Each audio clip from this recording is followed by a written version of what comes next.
Hey everyone, today I'm going to show you how to disable the keyboard on your laptop running Windows 11. Without any further ado, let's get started. First, power on your system and wait until your Windows 11 computer completely loads up. It's important to let everything fully boot before making any changes to your device settings, as this ensures all system components are properly initialized and ready for configuration.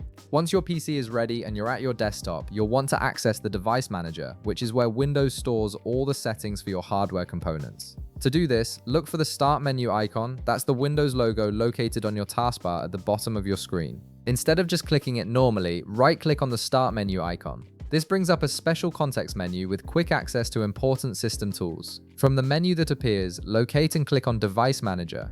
This is the control panel where you can manage all the hardware devices connected to your computer, including your built-in keyboard. A new window will open showing you a list of all your device categories. In the Device Manager window, scroll through the list until you find the option labeled Keyboards. You'll notice there's a small arrow next to it. Click on this arrow to expand the section and view all the keyboard devices currently installed on your system. Depending on your laptop model, you might see one or more keyboard entries listed here. Now, from the list of keyboards that appears, right-click on your installed keyboard device. This will bring up a context menu with several options for managing that specific hardware. From this context menu, simply click on Uninstall Device. By doing this, you're removing the keyboard driver from your system, which effectively disables the physical keyboard on your laptop. This is useful if you're experiencing keyboard issues or if you prefer using an external keyboard instead. And that's it, you've successfully disabled your laptop's built-in keyboard through Device Manager.